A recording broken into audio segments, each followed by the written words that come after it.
this isn't the story of a magical man. It's the story of someone who stayed when walking away would have been easier. Walt Disney's struggle, rejection, ruin, imagination, and obsession, where breaking is not an option. There are places in America that exist only to teach a child the meaning of want. Marceline, Missouri, was one of them. A small farming town, flat and unforgiving, where the horizon stretched endlessly in every direction and offered nothing back. It was here, in 1901, that Walter Elias Disney was born into a family that had very little and expected even less to change. Elias Disney, Walt's father, was a hard man, not cruel in any dramatic sense, but hard in the way that poverty and disappointment make a man. He had tried farming. He had tried construction.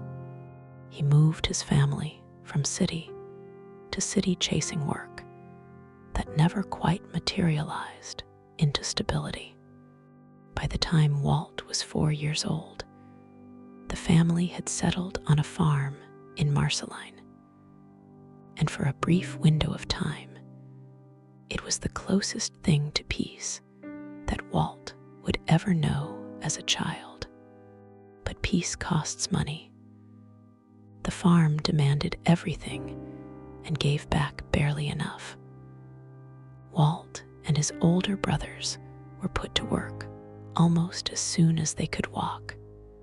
Before sunrise, before school, before anything resembling childhood began, there were chores. Animals to feed, ground to tend, a farm that had no patience for a boy who wanted to stare at the sky and imagine things. His father believed in labor as a moral virtue. Rest was suspicious. Play was wasteful. Walt learned early that imagination had no place at the breakfast table. You ate what was put in front of you, and you worked until your hands hurt, and you didn't complain about it. He was 7 years old when he first tried to sell something.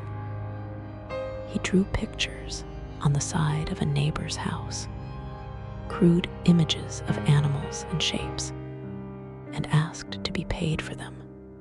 The neighbor, Doc Sherwood, was amused. He actually gave Walt a few coins.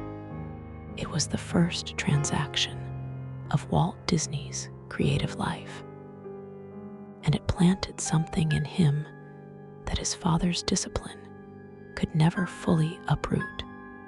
The idea that imagination could be exchanged for something real. By the time Walt was 9, his father's health collapsed. The farm became impossible to maintain. Elias sold what he could, packed what remained, and moved the family again, this time to Kansas City. The idyllic stretch in Marceline was over. The animals Walt had loved, the open fields where he had first felt free, the neighbor who had paid him for his drawings, all of it left behind. He would spend the rest of his life trying to get back to Marceline. Not the place, exactly, but what it had felt like, the safety of it, the color of it, the sense that the world could be shaped into something worth looking at. He carried it with him everywhere. Into every studio, every financial disaster, every near collapse. The boy from Marceline never disappeared. He just got buried under debt, under pressure, under the weight of everything that came next. Kansas City was not kind to dreamers. It was a working city, practical and indifferent. And the Disney family arrived there with no savings and a father whose capacity for optimism had been thoroughly exhausted by the farm. Elias bought into a newspaper delivery route and immediately conscripted his sons into running it. Walt was 9 years old when he became a paper boy, not in the casual sense, not a few hours on weekend mornings. He rose at 3:30 in the morning, every morning, in temperatures that sometimes dropped below zero, and delivered papers through the dark streets of Kansas City before school started. He did this without pay. His father considered it family contribution. Walt considered it something he had no choice about. Years later, he would describe recurring nightmares about that paper route, dreams where he missed houses, where bundles of undelivered papers piled up around him while his father watched. The anxiety of those mornings never fully left him. The pressure of having to perform, of having to deliver, always deliver, became part of his psychological makeup long before he ever stepped inside a studio. But in the margins of that exhausting childhood, Walt drew. He drew everywhere and on everything. Scraps of paper, the backs of envelopes, the margins of school notebooks. He wasn't particularly disciplined about it. He was just compelled.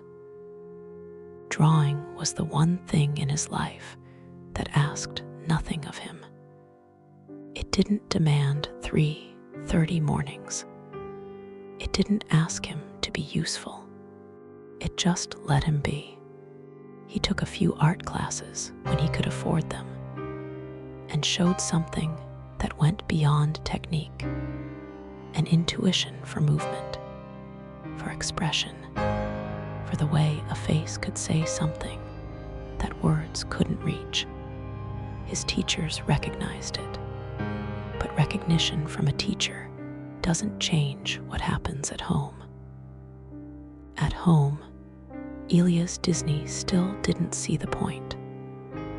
Art was not a livelihood.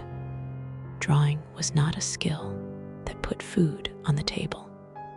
The tension between father and son, between the man who had been beaten into pragmatism by a cruel world and the boy who still insisted on making pictures, simmered for years without ever fully breaking into the open. Walt escaped into movies when he could scrape together the price of a ticket. The films of Charlie Chaplin, the early slapstick comedies, the newsreels that flickered across white screens in dark theaters. These were windows into something larger, something that moved, something that could make a whole room full of strangers feel the same thing at the same time.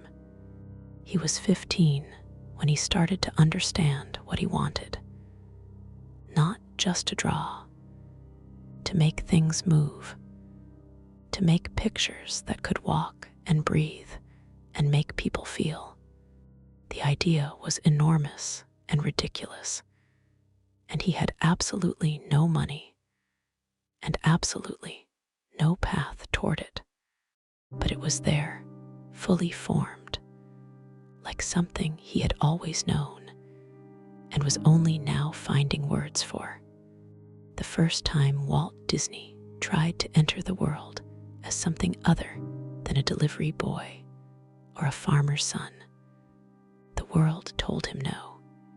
In 1917, the family moved again, this time to Chicago, where Elias had invested in a jelly manufacturing company. Walt was 16.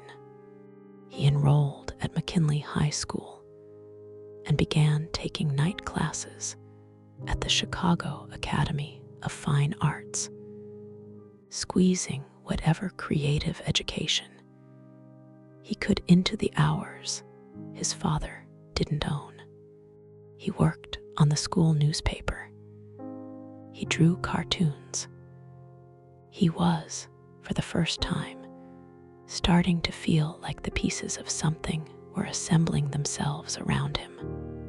Then America entered the First World War. Walt wanted to enlist. This is important to understand, not because enlisting was the noble or obvious thing to do, but because of what it reveals about who he was at 16. He wanted to be part of something. He wanted to matter. He wanted an identity that went beyond his father's jelly factory and his 3:30 a.m. paper route, and the shapeless anxiety that had followed him since childhood. The army represented a door out of everything that had so far defined him. They turned him away. At 16, he was too young.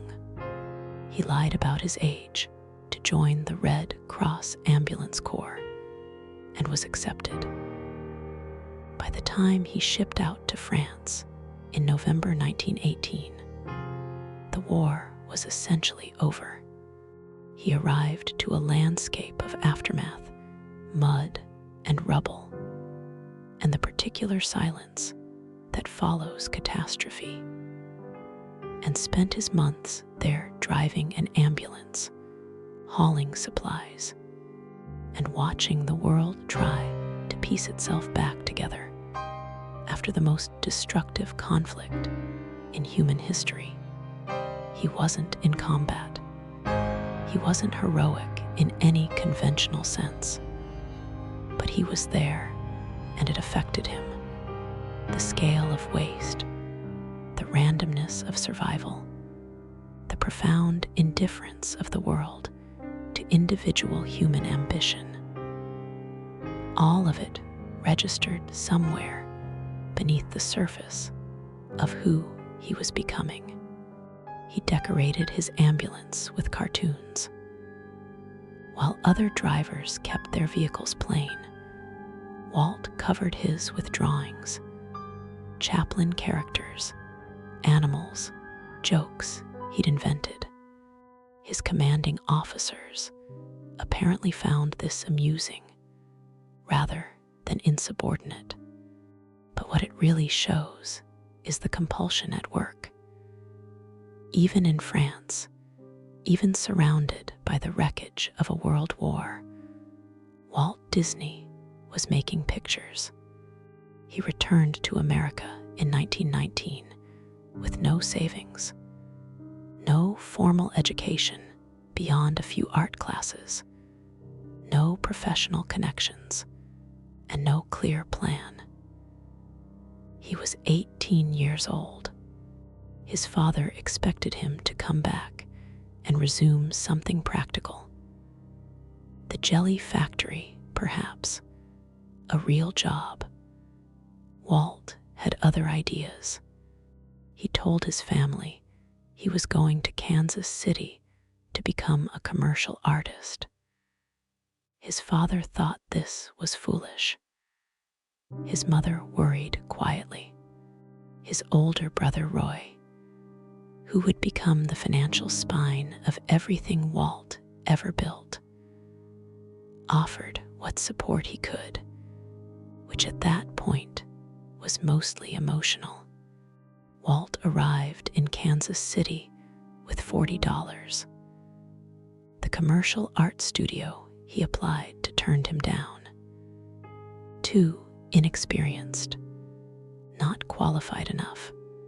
He found temporary work at the Pessman Rubin Commercial Art Studio and was let go after the Christmas rush ended.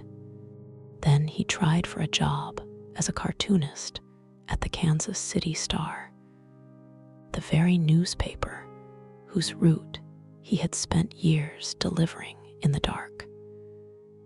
They rejected him. He was 19 years old, living in a city where he had delivered papers since before dawn as a child. And the newspaper that had owned so many of his worst mornings didn't want him now either. The insecurity this produced was profound and lasting. Walt Disney would spend the rest of his life, through every success, every critical triumph, every moment that the outside world interpreted as evidence of his genius, carrying the weight of that early rejection. It never fully left him. Not when Mickey Mouse made him famous. Not when Snow White made him rich. Not even when Disneyland made him a cultural institution. The boy who got turned away by the Kansas City Star became the man who could never fully believe that the next thing wouldn't be turned away too. The anxiety of that time became the engine of everything that followed. This is where the pattern begins. The pattern that would define Walt Disney's life. Believe in something, build something, lose everything, start again.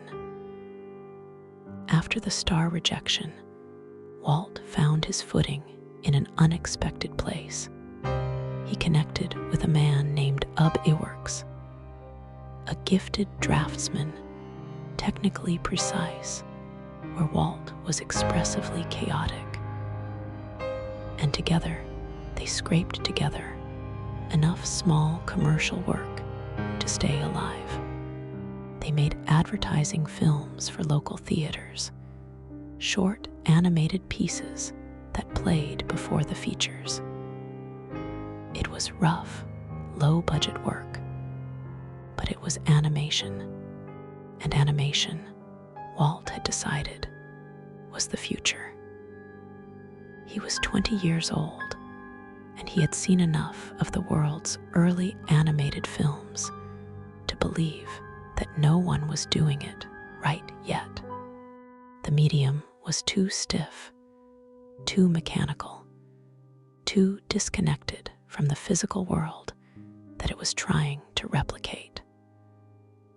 Walt believed that animated characters could feel real, that they could carry emotion, that an audience could love a drawing the way they loved an actor, not in spite of its artificiality, but because of what it revealed beneath the surface.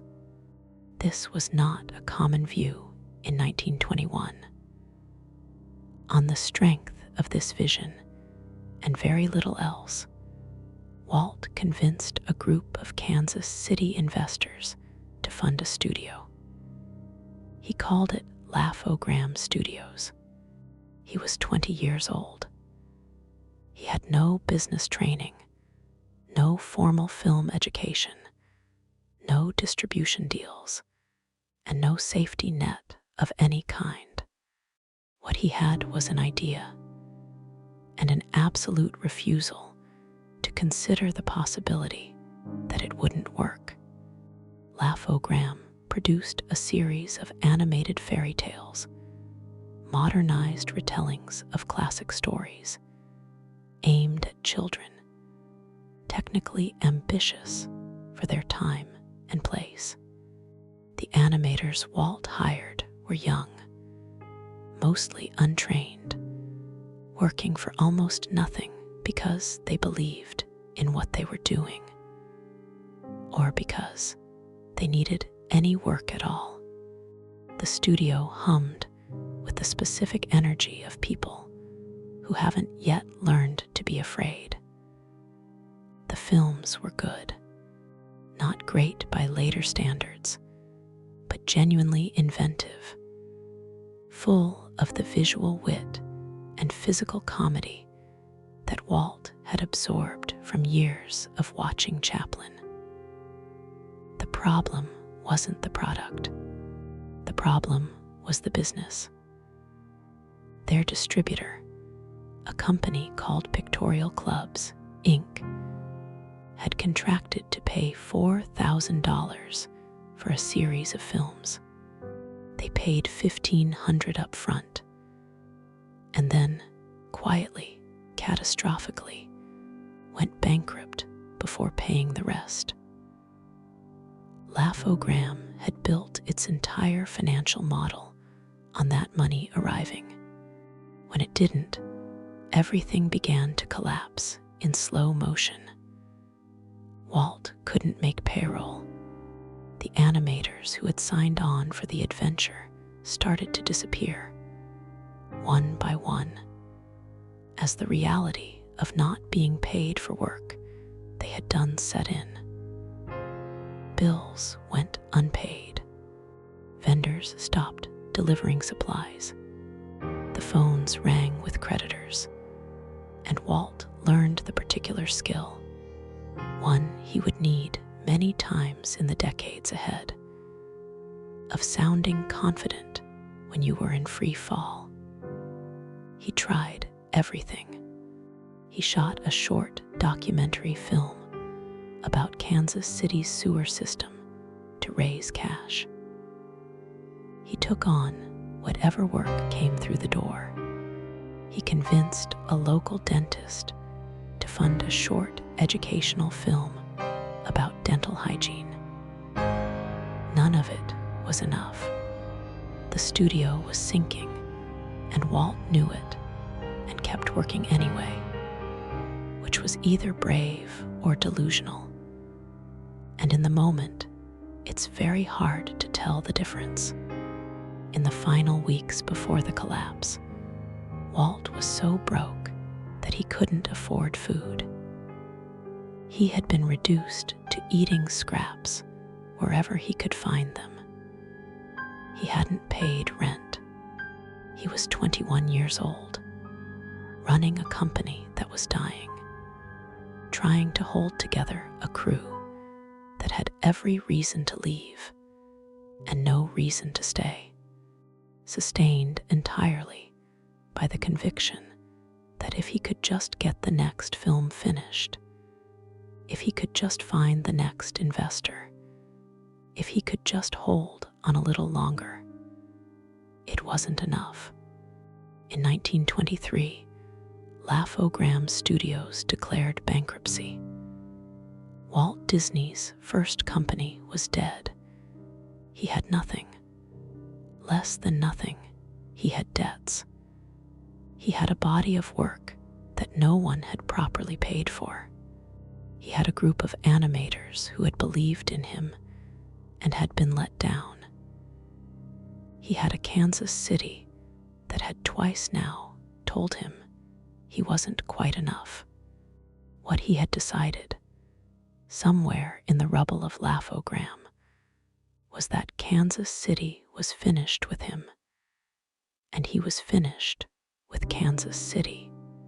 He scraped together $40, the same amount he'd arrived in the city with years earlier, and bought a train ticket. He was going to Hollywood. He was 21 years old.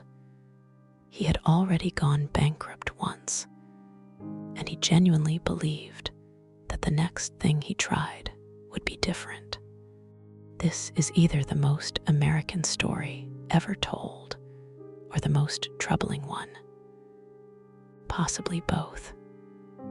Los Angeles in 1923 was not yet the mythological city it would become. It was ambitious and sprawling, and full of people who had come from somewhere else with very little and an enormous conviction that this was the place where things would finally change. Walt Disney fit in perfectly. He had no money, no connections, no clear plan, and absolute certainty that he was going to make something that mattered. He showed up at his Uncle Robert's house and was given a place to sleep on a small cot. He spent his days going from studio to studio, trying to get any kind of work in the film industry. The studios weren't interested. They were building their own systems, their own talent pipelines, their own hierarchies, and a 21-year-old from Kansas City with a bankruptcy on his record and a portfolio of unfinished animated shorts was not what anyone was looking for. He applied to every major studio in Hollywood. He was turned down by everyone. The rejections were not dramatic. They didn't tell him he was without talent or that animation was a dead end. They were worse than that. They were indifferent. They looked at his portfolio and handed it back with the specific courtesy. That means we don't see the point of this, and we don't have time to explain why. Walt wrote to his brother Roy, who was recuperating from tuberculosis in a veterans hospital in the area. Roy had always been the steady one, cautious, financially minded, the ballast to Walt's instability. When Walt told him his plan to start a new studio, Roy did something that would shape both of their lives for the next several decades. He agreed to help. Roy Disney checked himself out of the hospital to go into business with his brother. Think about what that means. Roy was sick. He was in a place that was treating him.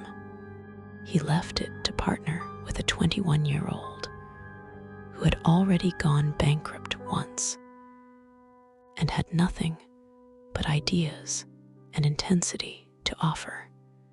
Roy Disney is one of the most underrated figures in American business history, and the choice he made in that hospital was the first of many times he would bet his own stability on Walt's imagination. Together, the brothers pooled what little they had. Walt had saved a few $100s from odd jobs. Roy contributed his savings. Their Uncle Robert provided some additional funding. With this, a few $100s total, they established the Disney Brothers Cartoon Studio in the back of a real estate office on Kingswell Avenue. The space was tiny. The equipment was second-hand. The budget was non-existent. Walt wrote to a New York distributor named Margaret Winkler and proposed a series of films he called the Alice Comedies, a concept he had originally developed at Laugh-O-Gram, combining live-action footage of a little girl with animated characters. Winkler, somewhat remarkably, agreed to distribute them. The first Alice film was completed in 1923. It wasn't technically sophisticated. It wasn't beautifully drawn, but it had something, an energy, a visual inventiveness, a sense of humor that operated on multiple levels, that separated it from the generic animated content being produced at the time. They sold it. They sold the series. And for a brief period, the Disney Brothers studio was actually paying its bills.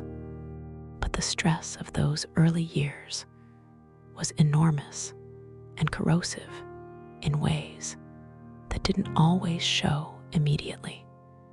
Walt slept in the office regularly, not because he chose to, but because there wasn't money for both rent and production supplies, and he always chose production.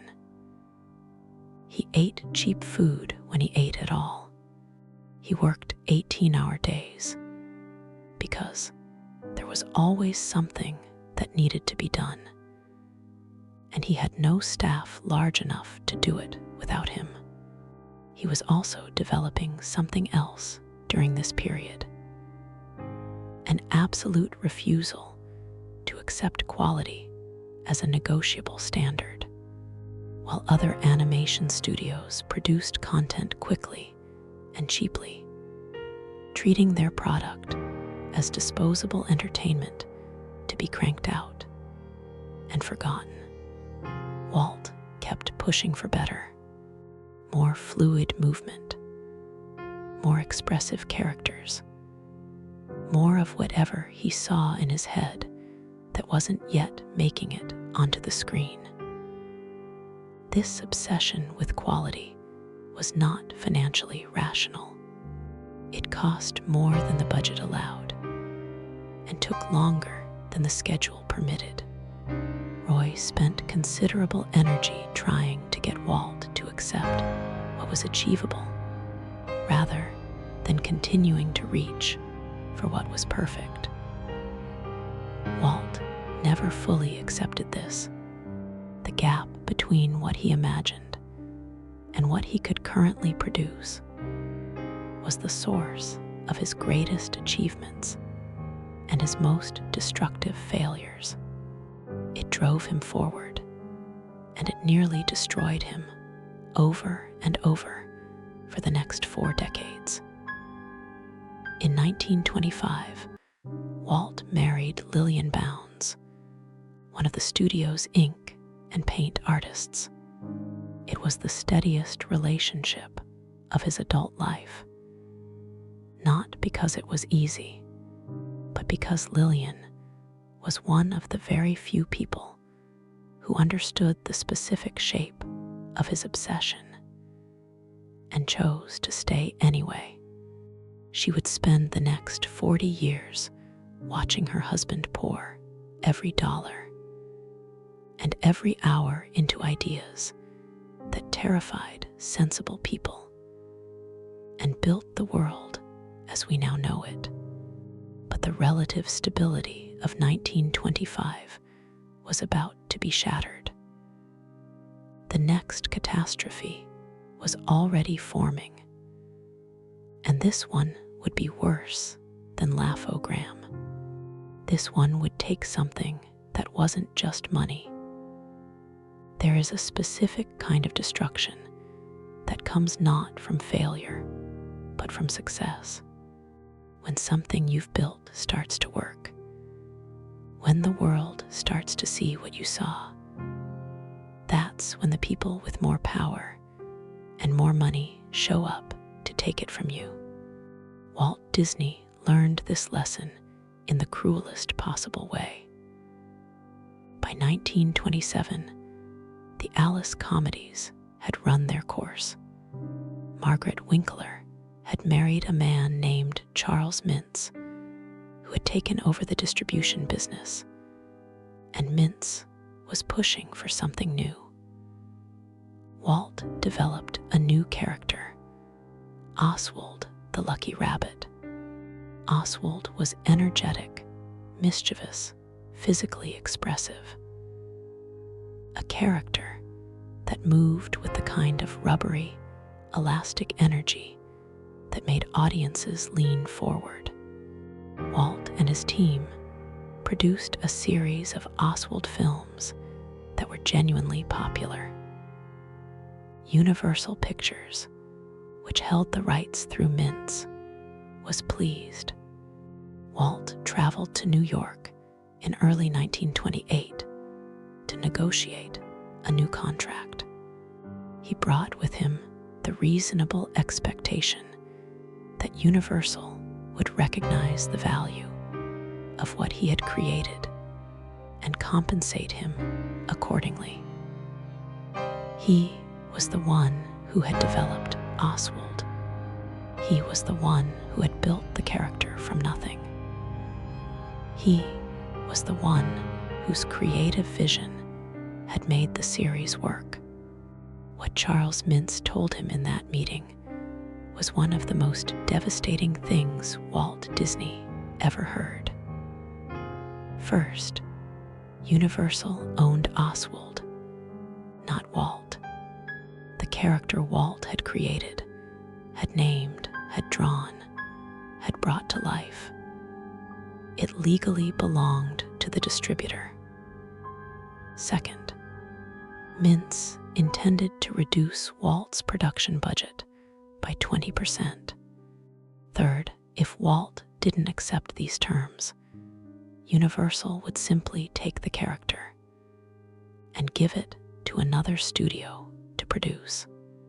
Fourth, and this was the blade that went deepest, Mintz revealed that he had already quietly approached most of Walt's animators and signed them to personal contracts. If Walt walked away, he wouldn't just lose Oswald, he would lose most of his team. Walt sat in that meeting and absorbed the full weight of what had just happened. His animators, people he had hired, trained, worked alongside in cramped rooms for years, had been secretly negotiating with his distributor while continuing to cash his paychecks. The character he had built was owned by someone else. The studio he was trying to grow was being dismantled around him by someone with more leverage and less loyalty. He was 26 years old. He did not accept the terms. This is worth pausing on. The rational choice, the pragmatic choice, the choice that any business advisor of the era would have recommended, was to take the reduced deal. Something was better than nothing. Oswald was gone regardless. Accept the reality and move forward. Walt refused. He walked away from Oswald entirely. In the immediate aftermath, this looked like a catastrophic mistake. He had no character, no contract, no distributor, and significantly fewer animators. Ub Iwerks, his most gifted artist and oldest collaborator, had remained loyal and stayed. A decision that would soon matter enormously. But the studio was at a genuine crossroads. Without Oswald, without the income from those films, without a distribution deal, they were back to the beginning. Walt took the train back to California. The story, which Walt himself told many times, and which has entered American mythology, is that he drew a new character on that train. A mouse.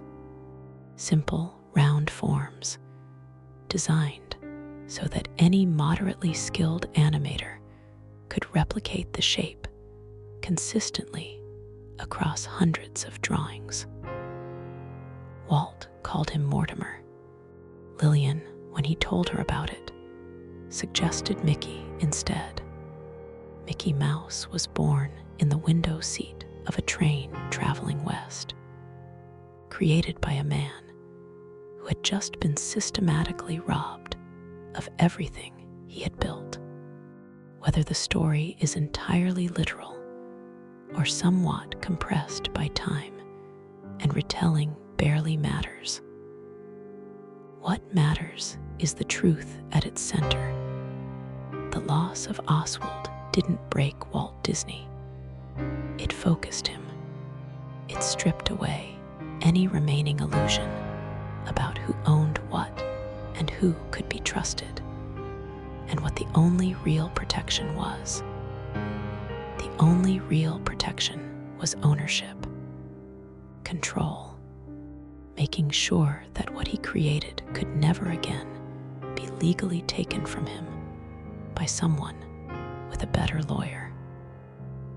He would spend the rest of his life fighting for that principle, sometimes well, sometimes badly, sometimes in ways that made him look paranoid or controlling or difficult. But the lesson of Oswald the Lucky Rabbit was a lesson he never forgot. Someone will always try to take what you've built. The only answer is to build it in a way that can't be taken. The loss of Oswald did something to Walt Disney's psychology that went beyond business strategy. It introduced a permanent current of suspicion that would run through every relationship he had for the rest of his life. It wasn't paranoia exactly. It was pattern recognition. He had trusted people and been betrayed. He had built something and had it taken. He resolved, somewhere in the wreckage of that New York meeting, that he would never be in that position again. The problem with that resolution is that protecting yourself from betrayal often requires you to stop fully trusting anyone. And Walt Disney, for all his creative genius, was never very good at separating reasonable caution from reflexive control. This chapter is about the people who left, the talented, skilled, indispensable people who helped Walt build his studio and then walked away. Some because they were underpaid, some because they felt disrespected, some because the grinding pressure of working for a perfectionist with an unreliable relationship to other people's needs wore them down to nothing. Ub Iwerks had been Walt's collaborator since Kansas City. He was, by many accounts, the most technically gifted animator of his generation. Possibly the most gifted animator who had ever worked in the medium up to that point, when Walt had almost no staff after the Oswald disaster. Iwerks was the one who essentially single-handedly animated the first Mickey Mouse cartoons. He drew hundreds of drawings a day at a pace that was physically almost incomprehensible. Mickey Mouse would not exist, or would not exist as the fluid, expressive character the world came to love, without Ub Iwerks. In 1930, Iwerks left. He was recruited by a competitor who offered him his own studio, his own billing, his own chance to be the name on the door instead of the invisible engine behind someone else's name. Walt was devastated in the specific way that a betrayal by someone you love always devastates, the personal injury compounding the professional one. He and Iwerks had started together, had survived Laugh-O-Gram together, had built Mickey together. And now Iwerks was gone. The Iwerks departure was the most personally painful, but it wasn't the only one. Throughout the 1930s, as the studio grew and the demands increased and Walt's standards continued to rise faster than anyone's capacity to meet them, talented people left in a steady stream. Some went to competitors. Some left animation entirely. Some just couldn't sustain the pace of working for someone who was never quite satisfied, who always saw the gap between what had been produced and what could theoretically be produced, and who communicated that gap in ways that could be exhausting and demoralizing. Walt was not always kind. This is part of the record. He could be generous and enthusiastic and magnetic when the work was going well, and he was excited about a project. But he could also be dismissive, cold, and cutting when the work fell short of his vision. And his vision was always higher than the work by design. He had a temper that came from frustration rather than cruelty. But the distinction mattered less to the people on the receiving end. He could ridicule a piece of work in front of a room full of people, and then seem genuinely puzzled by why the person who produced it seemed withdrawn and careful around him afterward. The studio he was building was, in many ways, a direct extension of his own psychology. Brilliant, innovative, commercially successful, emotionally costly, and shot through with the permanent anxiety of someone who had lost things before and was always braced to lose them again. What the departures taught him, or should have taught him, though he didn't always learn the right lesson, was that talent is its own form of leverage. The people who could do what they could do had options. The animators, writers, and artists who made Disney films were not interchangeable. They were craftspeople with real skills in a specialized field, and if you treated them like they were replaceable, eventually they proved that you were wrong by leaving. He understood this intellectually. He had built enough to know that the studio was only as good as the people in it, but the emotional reality of a man who trusted barely anyone and controlled everything was that he kept recreating the conditions that made talented people feel undervalued and overlooked. The losses accumulated. They would keep accumulating, and the most devastating loss of that kind, the one that would come years later, when it would be not one person, but hundreds of people who walked out at once, was already being quietly assembled by the unresolved tensions in the studio's culture. But that comes later. For now, there was Mickey, and Mickey was changing everything. Mickey Mouse did not save Walt Disney. Not immediately, not cleanly, not in the way the story is often told. What Mickey did was give Walt a second chance. And Walt, being Walt, came very close to squandering it through the sheer ambition of his own vision. The first two Mickey Mouse cartoons, Plain Crazy and Gallopin' Gaucho, were produced as silent films in 1928. They were charming, energetic, technically competent. They did not sell. Distributors who saw them were politely uninterested.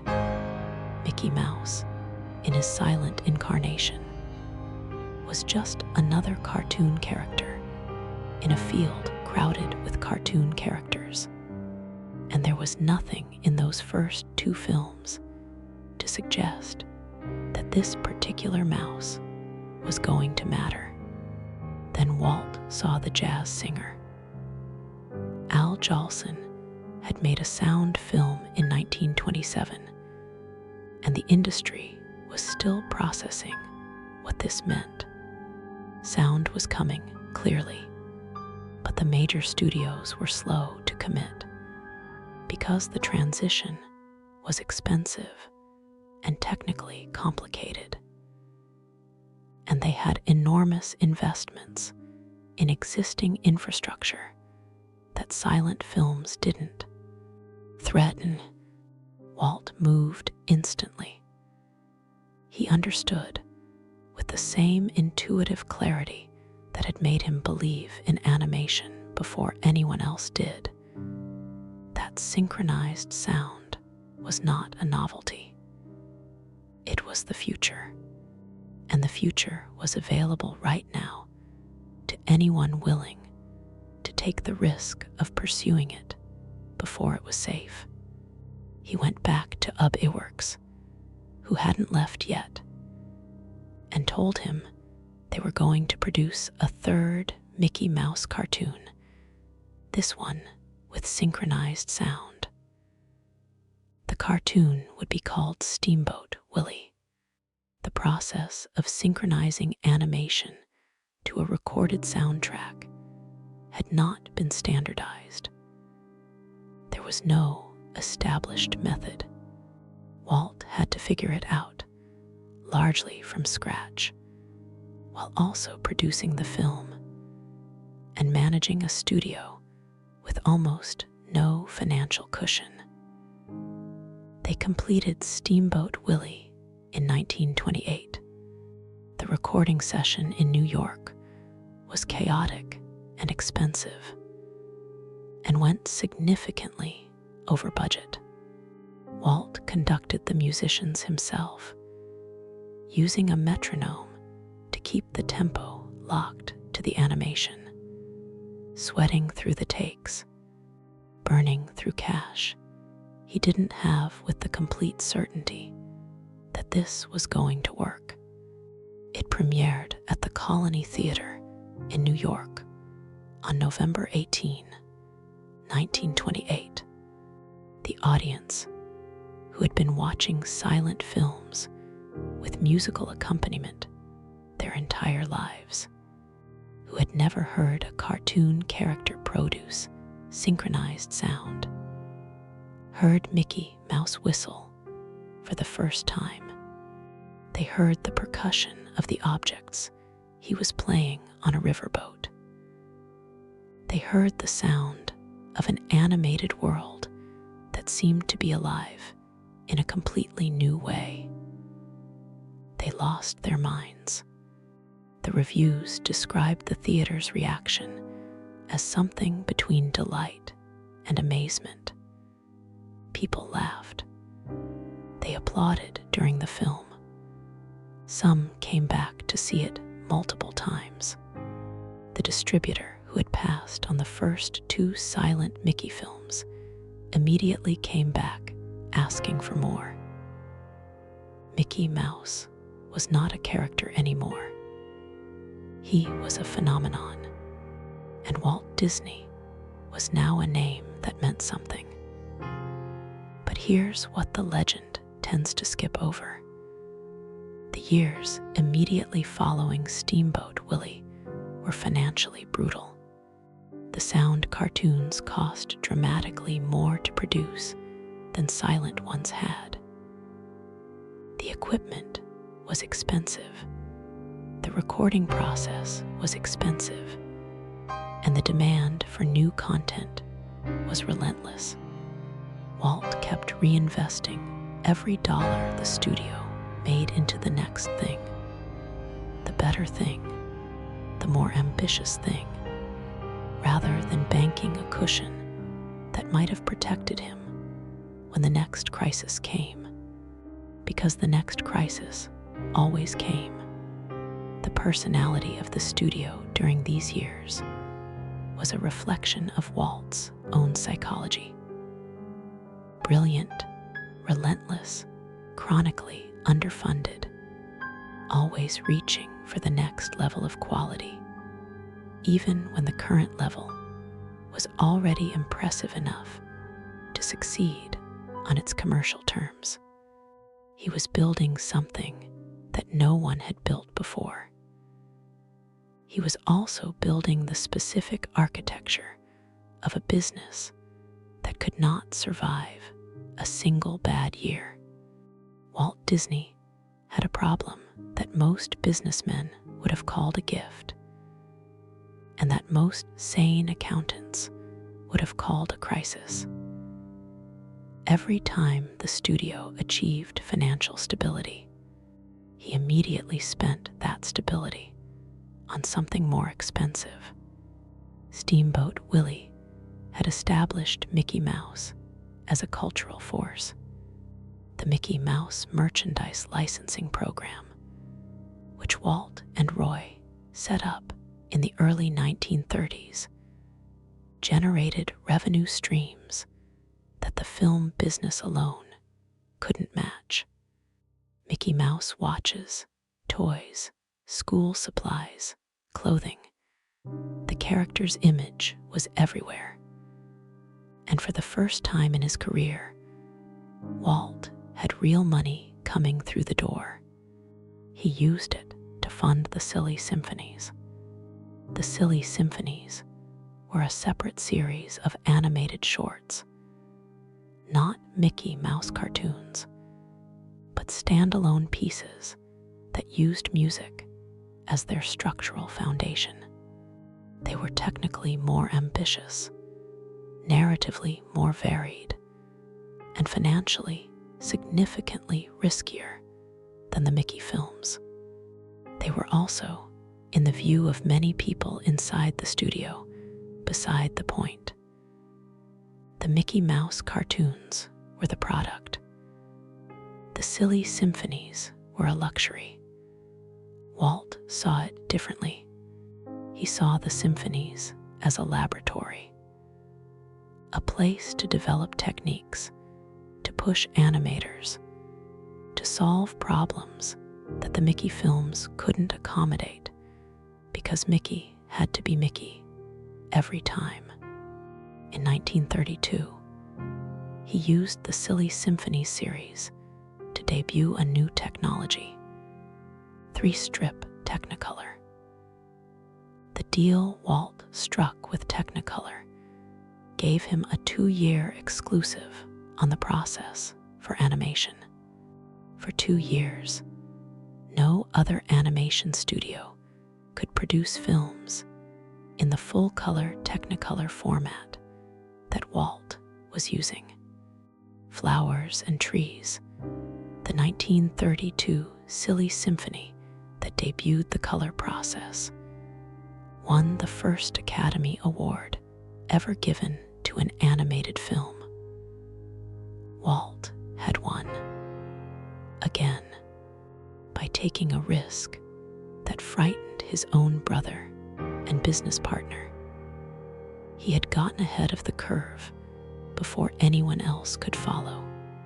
But the financial reality behind these triumphs was always more precarious than the cultural story suggested.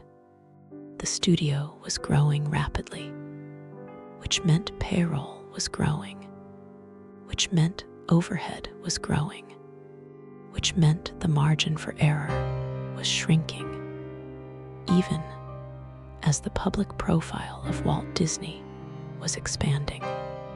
Roy Disney spent considerable portions of the 1930s in a state of quiet financial terror, while Walt pursued the next innovation, the next technological leap, the next boundary that needed pushing. Roy was backfilling the holes, negotiating with banks, managing creditors, finding ways to bridge the gap between what the studio was spending and what it was earning. The brothers had a relationship that was, in many ways, the most functional partnership in the history of American entertainment. Roy understood Walt. He didn't always agree with him, and he said so directly and without drama when he didn't. But he understood him. He knew that Walt's risk appetite was not recklessness, but genuine vision. He knew that the investments that seemed insane from a financial perspective often paid off in ways that rational analysis couldn't have predicted. He also knew that one day, the investment that seemed insane might just be insane. And by the mid-1930s, Walt was working toward an idea so enormous, so expensive, and so far outside anything that had been attempted in animation that even Roy, loyal, committed, deeply invested Roy, was struggling to believe in it. A feature-length animated film, not a series of shorts, not a 10-minute program, a full theatrical feature, 80 minutes of animation, built around a complete narrative, designed to ask an audience to sit in a theater and care about drawn characters for the length of a real movie. Hollywood called it Disney's folly. They meant it literally. They thought he was going to destroy the studio with this idea. The conventional wisdom was absolute. Audiences couldn't maintain emotional engagement with animated characters for that long. Animation was a novelty, a short-form medium, a palate cleanser between the real films. Walt didn't argue with them. He just started production on Snow White and the Seven Dwarfs, and almost immediately, everything started to go wrong. The production of Snow White and the Seven Dwarfs is, in some respects, the central act of Walt Disney's entire career. Everything before it was preparation. Everything after it was consequence. And the making of it was an experience so financially catastrophic, so physically exhausting, so psychologically demanding, that it left permanent marks on everyone involved. Walt announced the project in 1934. He had no script, no budget, no distributor commitment, and no technology capable of producing what he had in mind. What he had was the story, a German fairy tale he had seen as a stage production as a child in Kansas City, and a conviction that it could be something that no one had ever seen before. The budget estimates, when Roy and the studio's financial people first worked them out, were troubling. A feature-length animated film would require tens of thousands of individual drawings, hundreds of thousands, ultimately executed to a quality standard that far exceeded anything the studio had previously produced. It would require years of work.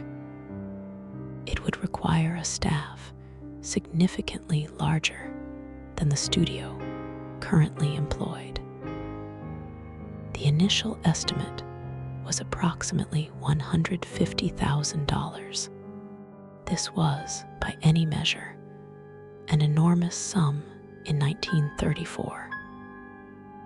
Bank of America, which provided the studio's primary financing, viewed the project with deep skepticism. The studio's distributor, RKO, had contractual commitments to the shorts, but no obligation to distribute a feature. Walt was proposing to spend money he didn't have on a project that the industry consensus said wouldn't work. He went ahead. The production consumed the studio in a way that no previous project had. Walt involved himself in every aspect, every character design, every scene layout, every bit of animation that crossed his desk.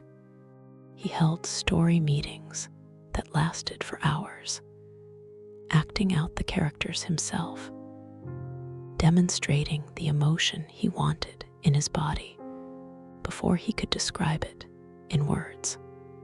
He fired work that wasn't good enough and demanded that it be redone, regardless of the cost in time or money. The budget exploded almost immediately. $150,000 became $250,000, then $500,000, then more. Each time Roy brought the numbers to Walt, Walt acknowledged them without modifying his approach. The work had to be what it had to be. The cost was the cost. By the time production was deep into its final phase, the budget had surpassed $1.4 million. The studio had mortgaged itself to finish the film. Walt had personally guaranteed loans. The Bank of America representative, who came to review the studio's finances that year, a man named Joseph Rosenberg, was shown a rough cut of the film in progress. The story goes that when he saw it, he told Walt it would make a lot of money. It was the only thing standing between the Disney studio and complete financial ruin. The production also took a physical toll that Walt never fully recovered from. He was working constantly, 18-hour days, 7 days a week, sustained by cigarettes and coffee, and the sheer momentum of something that had to be finished. He was thin, exhausted, visibly worn. Lillian watched her husband disappear into the film and worried in the specific way that spouses of obsessives worry, not about a single crisis, but about the slow motion toll of a pattern with no clear endpoint. There were moments during production when Walt would screen the work in progress and see the gap between what had been produced and what he had imagined, and the weight of that gap would crush something in him temporarily. He knew the film could be brilliant. He knew it wasn't there yet. He knew the studio was running out of money and time. He knew the industry was watching and waiting for him to fail. The pressure was relentless. The animation of Snow White herself was a particular technical problem. Human characters were far more difficult to animate convincingly than animals or simplified cartoon figures. The closer you got to realistic human anatomy and movement, the more obvious the errors became. Walt brought in a live-action actress to be filmed as a reference point for the animators, a technique called rotoscoping that helped them understand how a real human body moved. Still, getting Snow White right took months of iteration and frustration.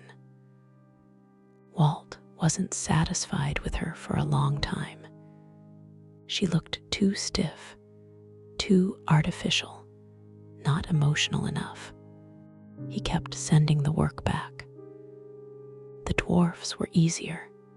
They were comic figures, more stylized, more forgiving of the slight exaggerations that animation naturally produces. But they still required months of development work before Walt found the specific personalities he was looking for. Grumpy's surface hostility concealing genuine feeling, Doc's well-meaning fussiness, Dopey's wordless, childlike sweetness. The villain, the evil queen, required Walt to make a decision that was, for a children's film, genuinely audacious. He made her terrifying, not silly, not cartoon evil, but genuinely menacing in a way that could reach through the screen and make a child feel real fear. Some of his colleagues argued against this. Children's entertainment, they suggested, should be safe, comforting. The darkness in the fairy tale should be softened. Walt refused. He understood, with the instincts of someone who had grown up reading the actual grim stories before they were sanitized, that the fear was the point, that you couldn't have the emotional catharsis of the ending without first having the genuine dread of the threat.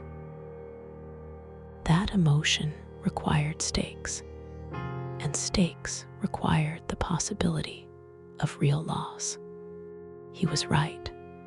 He was almost always right about these things: the financial irresponsibility, and the creative stubbornness, and the relentless cost overruns, all pointed toward the same fundamental truth. Walt Disney's instincts about what made a story work were essentially flawless.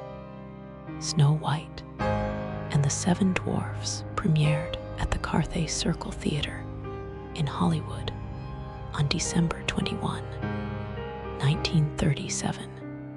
The audience, which included many of the industry figures who had predicted the film's failure, sat in the darkened theater and watched something they had been told was impossible.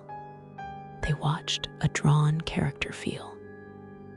They watched an audience of adults, sophisticated industry professionals who had seen everything, cry at the death of an animated girl.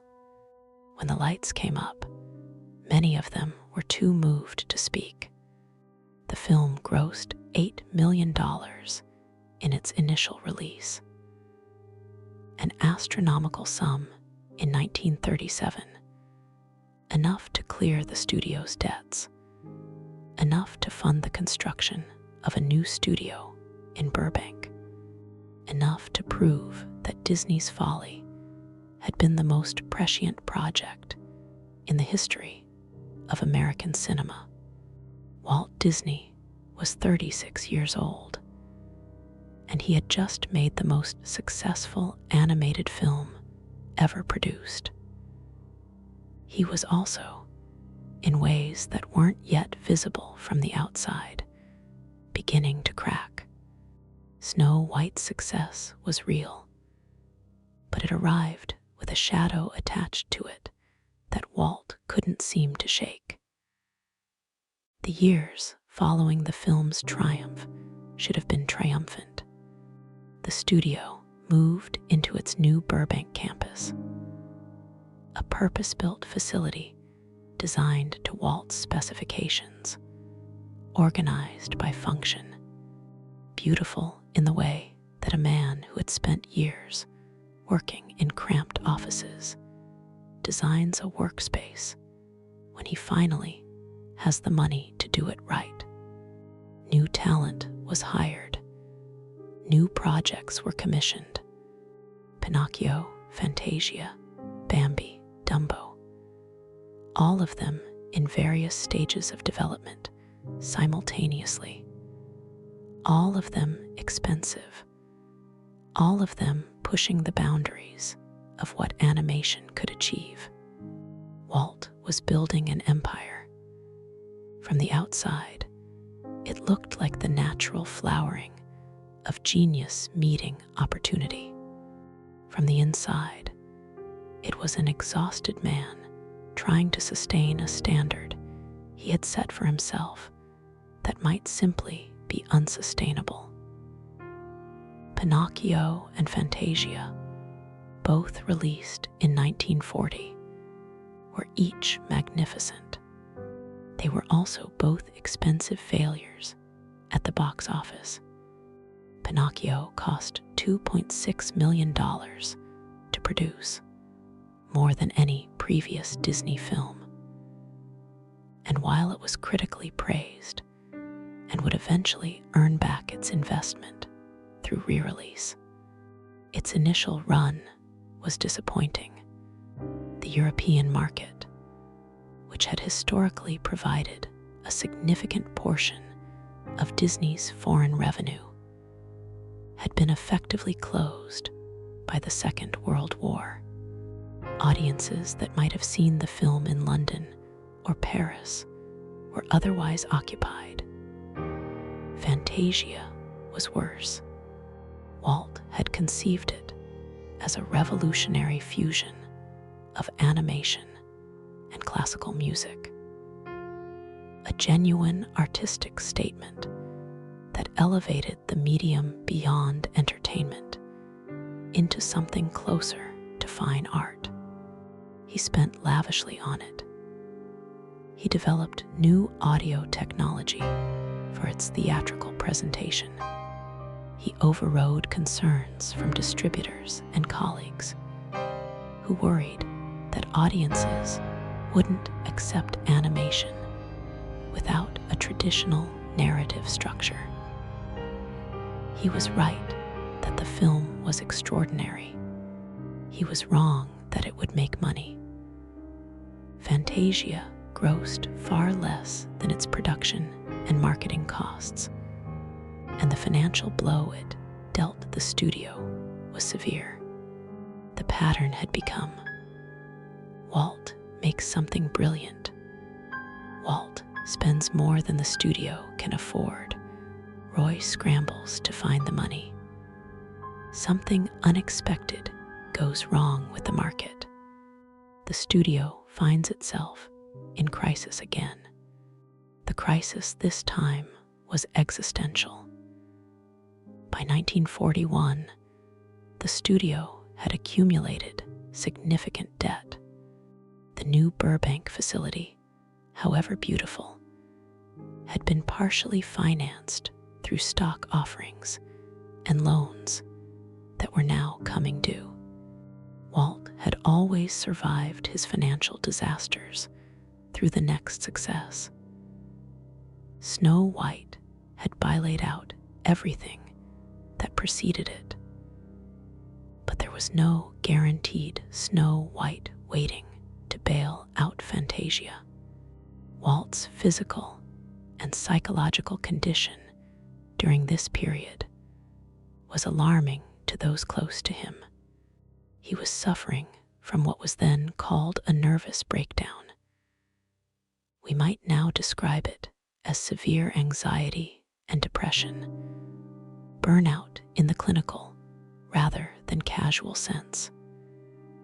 He wasn't sleeping. He couldn't concentrate.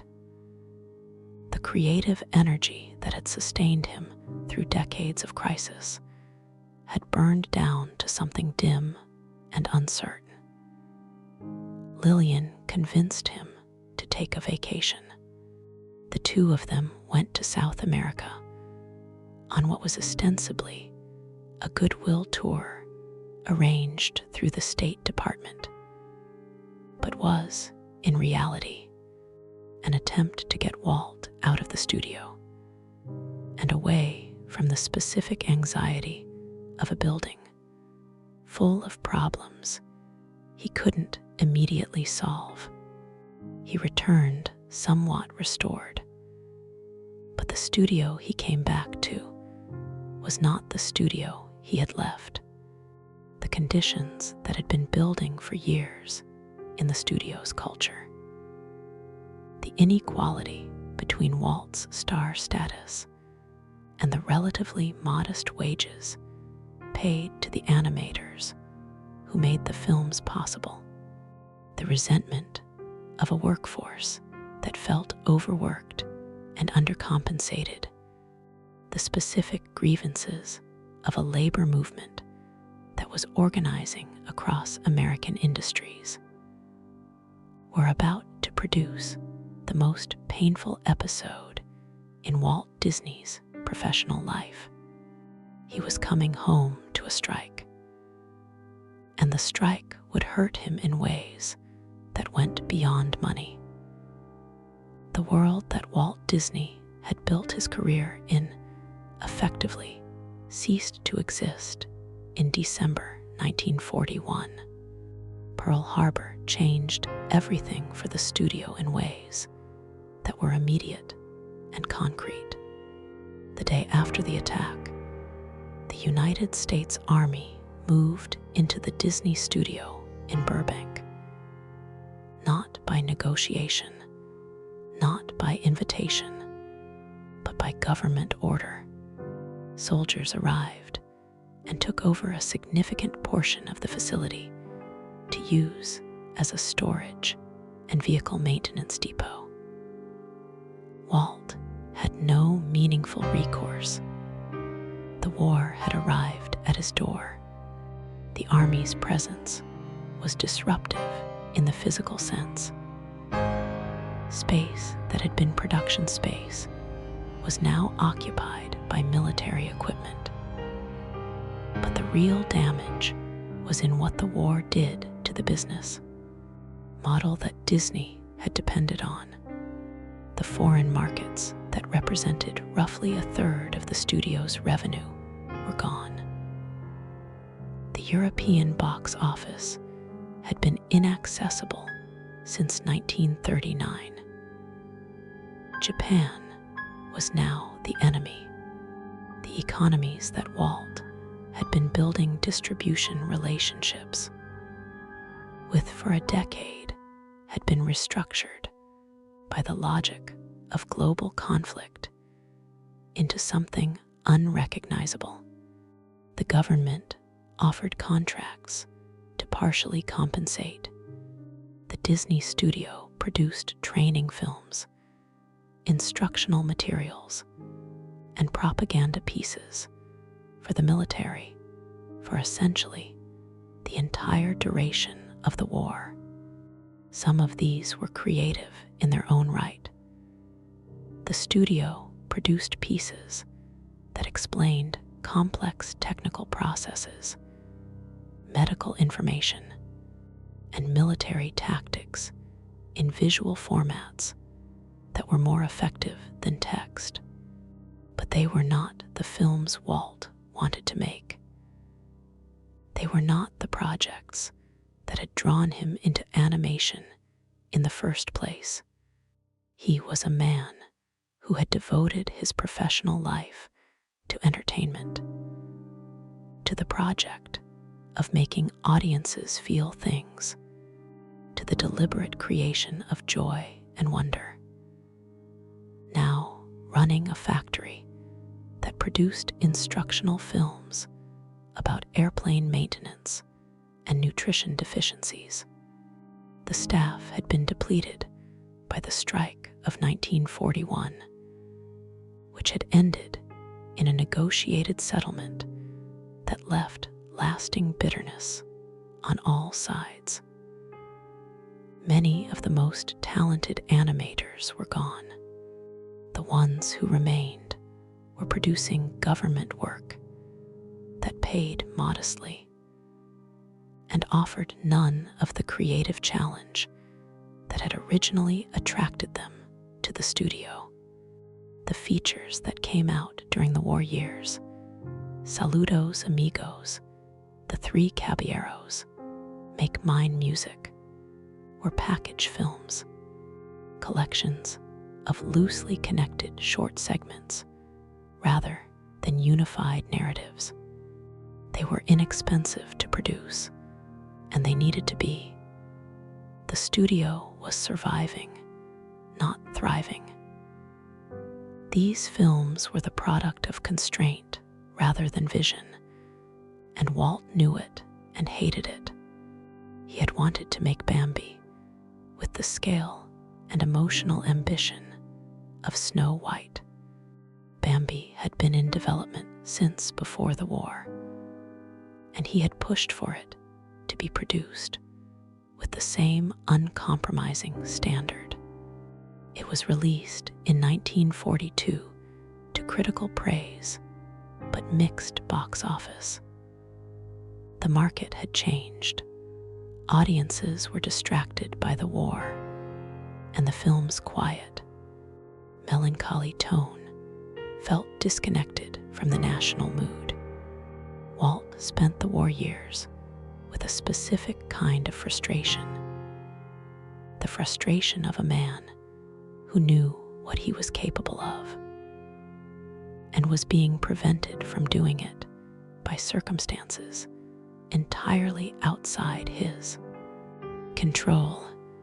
He couldn't fight the war. He couldn't restore the foreign markets. He couldn't bring back the animators who had left during the strike or been drafted into the military. He could only wait, and waiting was something Walt Disney had never been good at. The studio survived the war years, but the Disney of 1945 was a diminished version of the Disney of 1937. Leaner in staff, constrained in ambition, still carrying the debts that Pinocchio and Fantasia had generated, missing the talent that had made the pre-war films possible. The world had been transformed by the war. Walt had not been transformed so much as temporarily suppressed. When the fighting ended and the markets reopened, and the possibility of making real films returned, he came back with the same hunger he had always had. But the studio culture he returned to had been damaged in ways that would take years to fully repair. The strike had left wounds that didn't close cleanly, and the man who had once inspired near-religious devotion from his staff was now a more complicated figure, still admired, still feared, but also resented in ways that he had never quite been before. May 29, 1941, the day Walt Disney's employees walked out of his studio, is one of the most complicated and painful episodes in American labor history. Complicated because both sides were partly right and partly wrong. Painful because the wounds it opened never fully healed. The strike had been coming for a long time. The Disney studio of the late 1930s was, in many respects, a remarkable place to work. The Burbank facility was beautiful. The cafeteria was subsidized. Walt gave studio tour and held story meetings that inspired genuine creative excitement. The quality of the work being produced was, by common consensus, unmatched anywhere in the world. But the pay was inequitable in ways that had been festering for years. The animators who produced the actual drawings, the people whose hands and eyes and creative skill were the direct source of the studio's product, were paid on a scale that varied enormously based on Walt's personal assessment of their value. Some were paid well, many were not. Assistants and in-between animators who did the grinding work of producing the thousands of drawings that connected the key frames were paid wages that barely covered living costs in Los Angeles. Meanwhile, the studio was profitable enough to be building a new campus. Mickey Mouse merchandise was generating millions of dollars a year. Snow White had made the studio a global brand. The people who had made that success possible were struggling to make rent. The Screen Cartoonists Guild, which had been organizing across the industry, found fertile ground in the Disney Studios workforce. Art Babbitt, one of the studio's senior animators, the man who had developed the Goofy character, and was, by many accounts, one of the most talented people working there, became a leader of the organizing effort. Walt took this personally, deeply, viscerally, irrevocably personally. He could not accept the idea that his employees, people he thought of genuinely as part of a creative family, people he had worked alongside in the cramped offices of his early studios, were organizing against him. He had given them jobs when the Depression was making jobs scarce. He had built them a beautiful studio. He had tried to create a place where the work itself was a reward for doing it. What he had difficulty accepting was that his conception of the studio as a creative family was not the same as actually treating the people who worked there as equals. A family in Walt Disney's understanding was structured. He was the creative authority, and the others were contributors to his vision.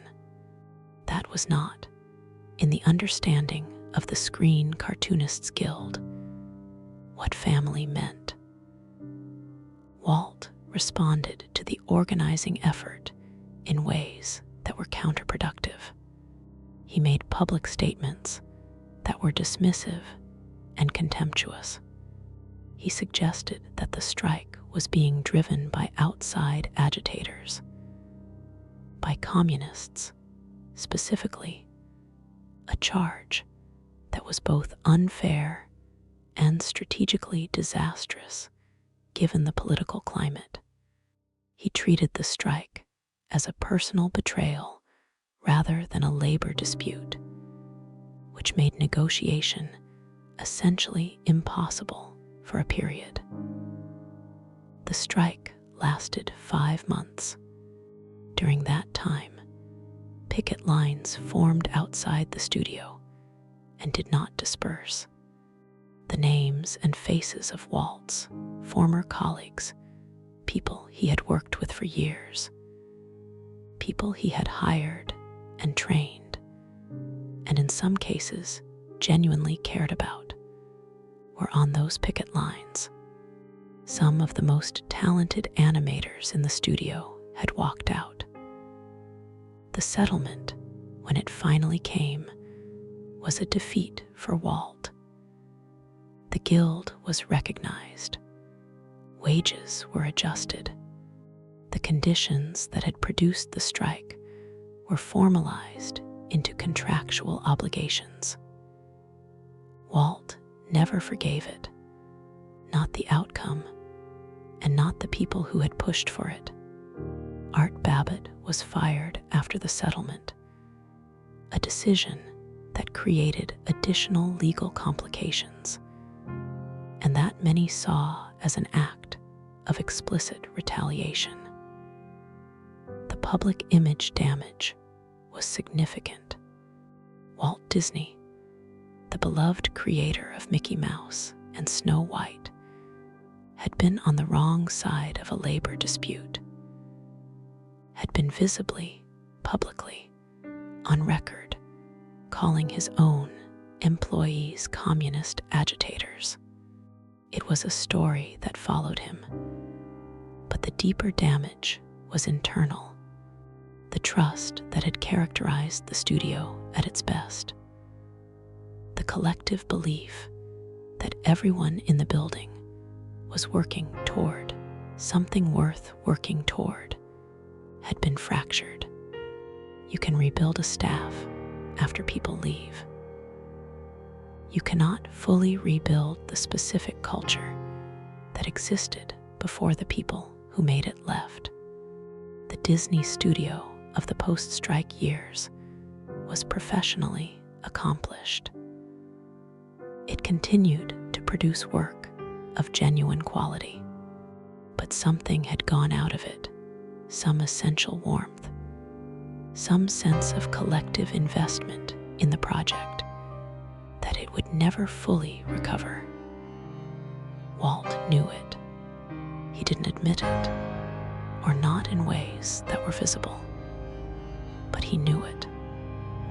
And knowing it added to the accumulating weight of everything he carried. By the early 1950s, Walt Disney was the most famous name in American entertainment. Mickey Mouse was a cultural institution. Snow White, Cinderella, Alice in Wonderland. The studio's films were the defining visual vocabulary of American childhood. He had won more Academy Awards than anyone in history. He was respected, celebrated, and by any external measure, secure. He was also profoundly bored. The studio had settled into a rhythm that produced profitable, high-quality work, but the sense of genuine danger, the specific electricity of building something that might fail, the raw creative risk that had characterized the early years, had faded. Success had made the studio comfortable, and comfort made Walt restless in the specific way that people who have always needed a problem to solve become restless when the problems are solved. He had an idea. He had been thinking about it for years, in the way that Walt's ideas gestated, not as a formal proposal, but as an image in his mind that kept returning, kept developing detail, kept asking to be made real. He wanted to build a park, not an amusement park, not in the existing sense of the word, which in the early 1950s conjured images of carnivals. Dirty, chaotic, designed to extract money from people with the minimal investment in their actual experience. Walt had taken his daughters to amusement parks and sat on benches watching them ride while he thought, this could be something. This space between the ride and the world could be designed. The whole thing could be intentional. You could build an environment, not just a collection of attractions. You could make a place that felt like stepping inside the story, instead of being reminded of the distance between you and it. He called the idea Disneyland. When Walt first described the concept to people, the reactions were almost uniformly negative. Roy Disney, who had supported every previous Walt venture, who had checked himself out of a tuberculosis hospital to back the first studio, who had mortgaged himself alongside Walt for Snow White, who had been the financial spine of the entire enterprise, told Walt this was a bad idea, not a risky idea that might pay off. A bad idea. The studio's board of directors agreed with Roy. A theme park was not a business they understood or wanted to be in. The capital requirements were enormous. The operational demands were completely outside the studio's expertise. There was no reliable model for whether the idea would work, because because nothing quite like it had ever been attempted. The banks said no. When Walt went to traditional financial institutions for the funding to build Disneyland, they declined. The project was too speculative.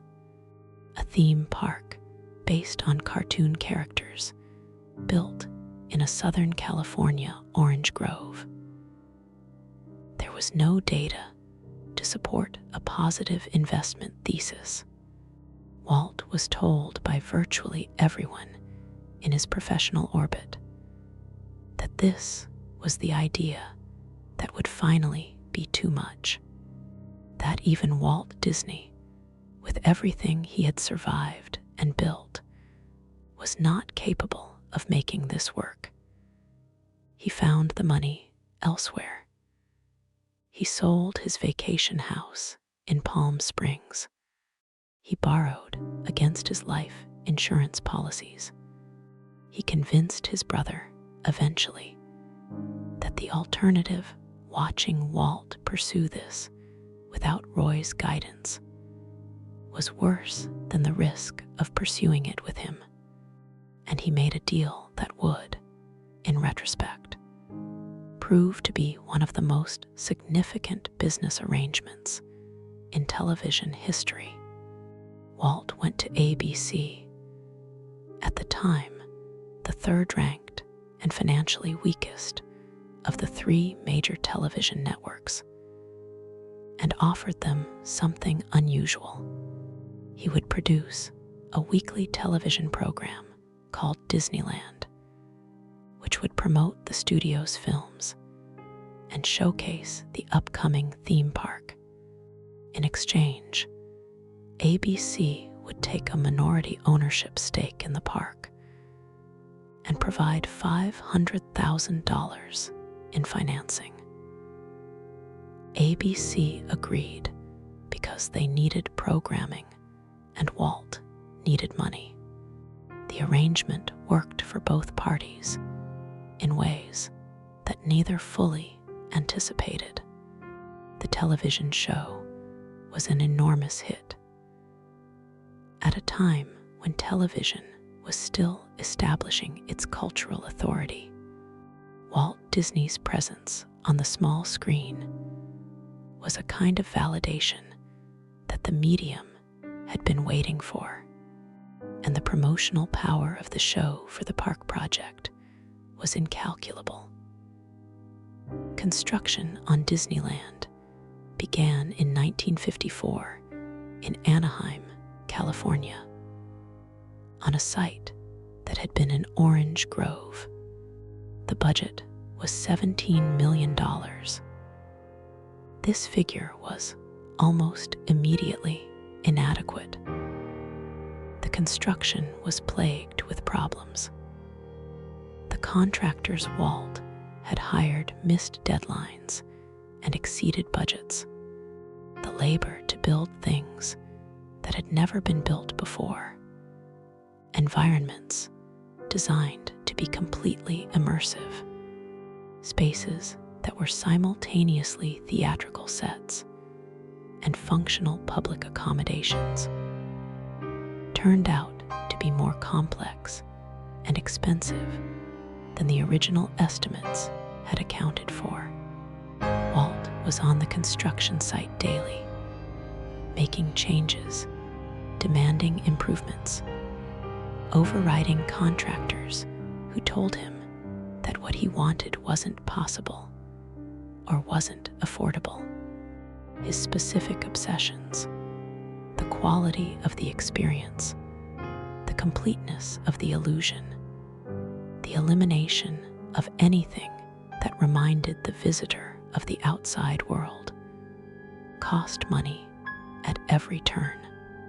Opening day, July 17, 1955, was a catastrophe. The opening was broadcast live on ABC, a decision that turned every problem into a public spectacle. Women's heels sank into the asphalt on Main Street, USA, which had been poured the night before and hadn't set properly. The park was dangerously overcrowded because counterfeit tickets had been widely distributed. Rides broke down. The Mark Twain riverboat nearly capsized when too many guests crowded onto its upper deck. Fountains didn't work. There wasn't enough food. The press coverage was scathing. Critics who had already been skeptical of the entire concept now had specific, documented evidence of failure. The television broadcast, meant to showcase the park's grandeur, had instead broadcast its dysfunction to a national audience. Walt watched it all and said almost nothing publicly. He fixed the problems, not over months, but over weeks. The asphalt was fixed. The crowd management was restructured. The rides were repaired. The food service was expanded. The operational problems that had seemed catastrophic on opening day were resolved, one by one, with the same methodical determination that had characterized every previous comeback. Within 3 months of its disastrous opening, Disneyland had welcomed its 1 millionth guest. Within its first year, the park had proven everyone wrong. The financial analysts who had said the idea was unworkable. The studio board that had refused to back it. The banks that had turned Walt down. The journalists who had documented its opening day failures with such evident satisfaction. They were all wrong. Walt was right. Disneyland was not just a profitable venture. It was a new form of American cultural experience. An entirely new category of entertainment that would reshape the industry for the rest of the century and beyond. It proved that an environment could be designed with the same intentionality as a film, that the principles of narrative and visual coherence that Walt had developed in animation could be applied to physical space, that the aspiration to control every element of an audience's experience was not megalomania, but methodology. Walt Disney was 53 years old when Disneyland opened. He had been bankrupt, had been betrayed, had been struck by his own employees, had been mocked and dismissed, and told repeatedly that his ideas were too expensive and too impractical and too far outside the boundaries of what reasonable people could be expected to believe in. He had been right every time. The cost of being right had been almost everything he had. In the last decade of his life, Walt Disney was not a happy man in the conventional sense. He was successful beyond any reasonable definition of the word. He was famous, respected, powerful. Disneyland was generating revenue that transformed the studio's finances. The television program that bore the park's name reached millions of homes every week. Mickey Mouse was the most recognized face on Earth. And yet, Walt was a man who had spent his entire adult life in motion. Problem to problem, crisis to crisis, idea to idea. And the absence of an existential threat was itself disorienting. The survival instinct that had driven him since Kansas City didn't know what to do with success. It kept looking for the next problem, because that was what it had always done.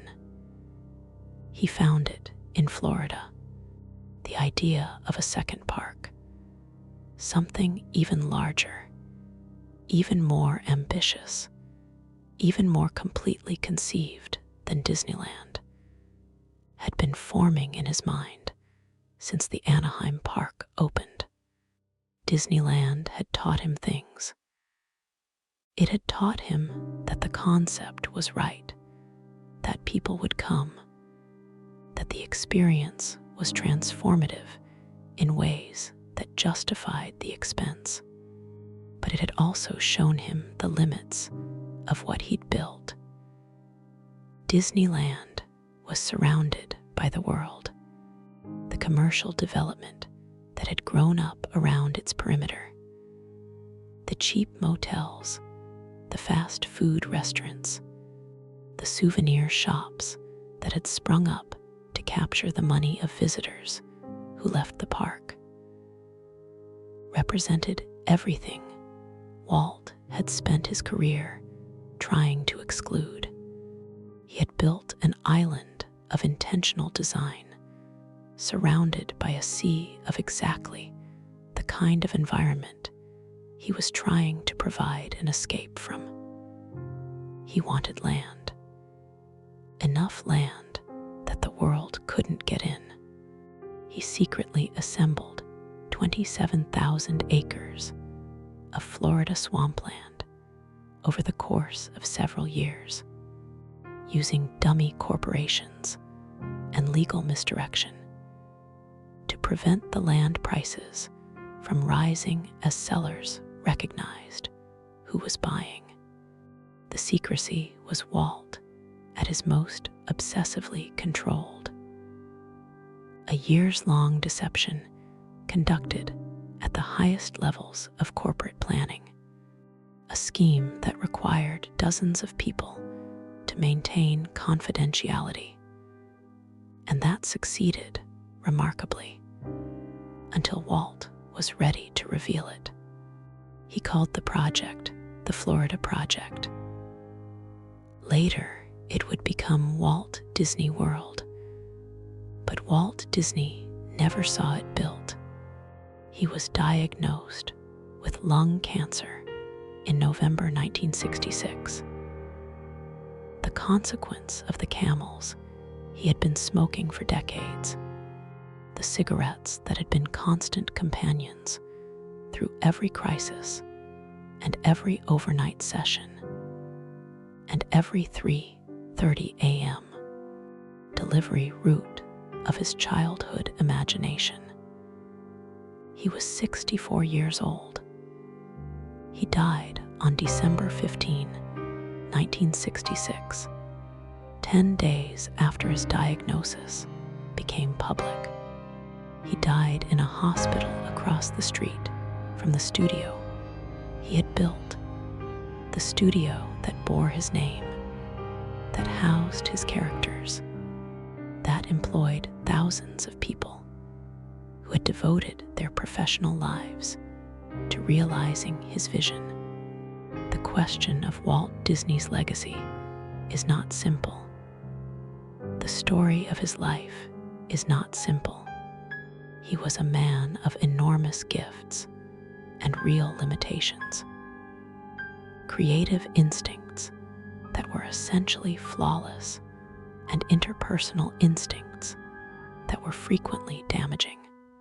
He built things that gave joy to hundreds of millions of people, and he built them through methods that caused genuine harm to many of the people closest to him. He was not always kind. He was not always fair. His treatment of his workers, particularly in the years surrounding the strike, was not defensible. His credit claiming sometimes obscured the contributions of the people who actually executed his visions. His control, which had been the source of so many of his greatest achievements, shaded at times into something that looked less like artistic integrity and more like an inability to accept that other people had rights and needs that existed independently of his projects. And yet, the world Walt Disney built exists. It exists in physical form in Anaheim and Orlando and Paris and Tokyo and Shanghai.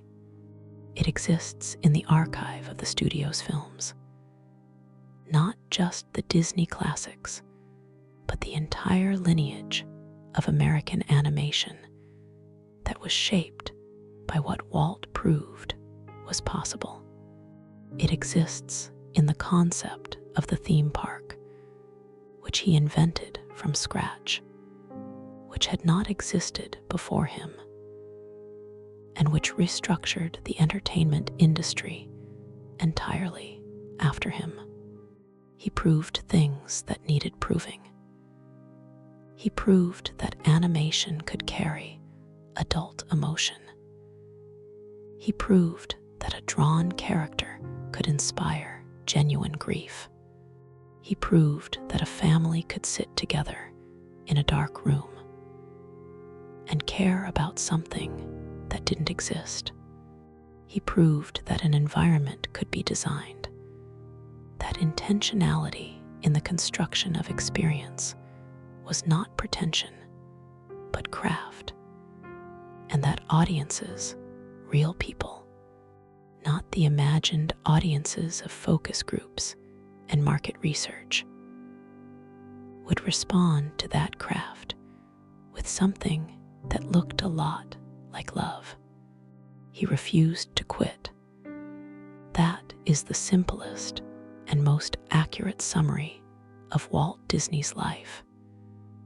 He was bankrupt at 21 and started again.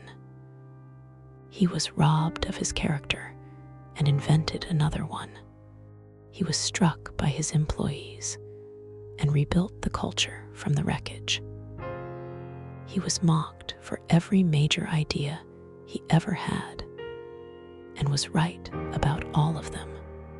The cost of this refusal was enormous and real, and distributed inequitably across the people who loved him and worked for him and built things alongside him. Lillian Disney lived with a man who was always more present to his work than to her. Roy Disney spent decades in the service of his brother's vision, postponing his own retirement, managing crises he hadn't created, cleaning up financial disasters that Walt's obsession had generated. The animators who gave years of their lives to producing the work, who were paid modestly and credited inconsistently and dismissed when they pushed back.